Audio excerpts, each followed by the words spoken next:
அடுத்த ஃபங்க்ஷன் வரட்டும், நானே என் கேர்ள் ஃப்ரெண்ட கூப்பிட்டு வரேன். சந்தா என் கேர்ள் ஃப்ரெண்ட் எல்லாம் இல்லடா. அந்த பொண்ணு எனக்கு தங்கச்சி மாதிரி. சும்மா ஏதாவது உளறிட்டு இருக்காத. ப்ளீஸ் இந்த வீடியோவை சப்ஸ்கிரைப் பண்ணிட்டு லைக் பண்ணிட்டு பாருங்க. தங்கச்சின்னு கூப்பிட்டு அண்ணனும் வாழ போறது இல்ல, நம்மளையும் வாழ விட போறது இல்ல. இல்லடா, இந்தியர்கள் அனைவரும் சகோதர சகோதரிகள்னு நம்ம ஸ்கூல்ல படிச்சோம்ல, அது அண்ணன் மட்டும் தான் கரெக்டா ஃபாலோ பண்ணுது. ஒரு நிமிஷம் இருங்க, வரேன். லவ் சொல்ல போறியா? ஆமாடா, பின்ன இதை விட ஒரு நல்ல சந்தர்ப்பம் கிடைக்குமா? அதான் இன்னைக்கே சொல்லிடலான்னு இருக்கேன். டேய், நீ இன்னும் கொஞ்சம் டைம் எடுத்துக்கலாம்னு தோணுது. டேய், இதானடா அவகிட்ட சீக்கிரமா சொல்லுன்னு சொன்னேன். டேய், இதுக்கு மேல என்னடா கரெக்டான டைம் வேணும்? ராத்திரி 12 மணில இருந்து சர்ப்ரைஸ் மேல சர்ப்ரைஸா கொடுத்து வாய் வலிக்கிற அளவுக்கு சிரிக்க வச்சிருக்கேன். அவளும் நல்ல மூட்ல வேற இருக்கா. அந்த மூட்ல அப்படியே ஒரு டிரைவ் கூட்டிட்டு போய் மெதுவா லவ் சொன்னா கண்டிப்பா ஓகே சொல்ல வாய்ப்பு இருக்கு. நான் இதெல்லாம் யோசிச்சு தானே அந்த முடிவை எடுத்திருக்கேன். இன்னைக்கு என்ன ஆனாலும் அவகிட்ட என் லவ் சொல்லதான். ப்ளீஸ் இந்த வீடியோவை சப்ஸ்கிரைப் பண்ணிட்டு லைக் பண்ணிட்டு பாருங்க. அதான் தேங்க்ஸ் சொன்னா. இவ்வளவு ஏன் நம்ம சேர்ந்து வாழ்ந்து பார்த்தா என்னன்னு விளையாட்டா கேட்டேன் பாரு. அவ பெருசா கண்டுக்கவே இல்ல. அப்படின்னா எங்கேயோ அவளுக்கு என் மேல ஒரு லைட்டா இது இருக்குன்னு தானே அர்த்தம். வேற என்னடா வேணும்? என்னோட ஒன் சைடு லவ்வுக்கு இன்னையோட ஒரு ஃபுல் ஸ்டாப் வைக்க போறேன். சூப்பர்ண்ணே. இந்த கான்ஃபரன்ஸ் இருக்கு பாத்தியா, நீ எங்கேயோ கொண்டு போக போகுதுண்ணே.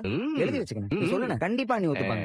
இருந்தாலும் கொஞ்சம் டைம் எடுக்கலாம்னு தோணுது. அவதான் என் உலகம், அவதான் எல்லாமே சொல்ல போறேன். நீ இப்படியே பேசிட்டே இரு.